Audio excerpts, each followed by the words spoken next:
Nigeria's standing in Africa and the world makes her foreign policies a matter of great interest and concern to many governments. With a new president now at the helm of affairs, attention is turned to knowing what the country's foreign policy thrust will be for the new administration. News Central's Akede was at a roundtable gathering where Nigeria's foreign policy under President Tinubu was in the spotlight.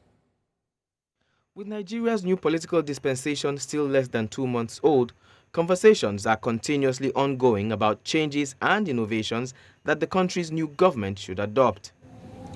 And no states in modern times. At the Nigeria Institute of International Affairs, the conversation this time was about Nigeria's foreign policy direction under President Bola Tinubu.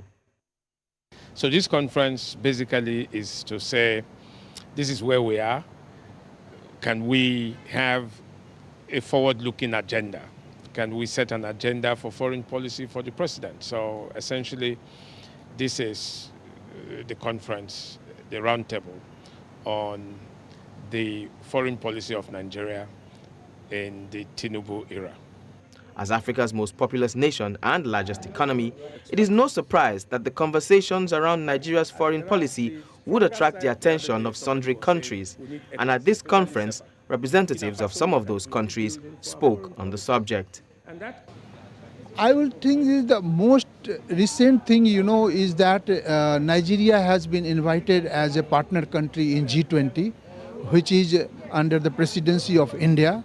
And the summit is going to happen in September, which will give an opportunity for Nigerian leadership to say their things loudly and clearly to the world. With insecurity in the Gulf of Guinea and the Sahel region still an issue of concern, many will be looking to Nigeria's new president, who recently became the new chairman of ECOWAS, to bring about a positive impact in West Africa's security. The jihadist center used to be Mali. It's moved to Burkina Faso, it's moved to Niger, they're in Chad, they are in northern Ghana, Ivory Coast, and Republic of Benin. Of course, we have our own Boko Haram. So there must be a very vigorous examination of strategies for containing insecurity. Because the problem with dealing with security is that we are pumping God knows how much of our resources into fighting. The centerpiece of any There are those who believe Nigeria's Afrocentric foreign policy has not entirely been beneficial to the country and as such want the new government to pay more attention to Nigeria. Since independence, Afrocentrism has been a core aspect of Nigeria's foreign policy, and Nigeria has invested huge financial, material and human resources over the years at detriment of the vital interest of Nigeria. At this point, Nigeria's economic right now is weak. In addition to an African-centered foreign policy, there's a need to focus on domestic challenges.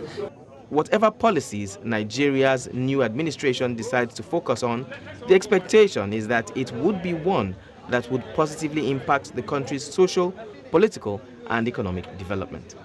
Akede, reporting for News Central.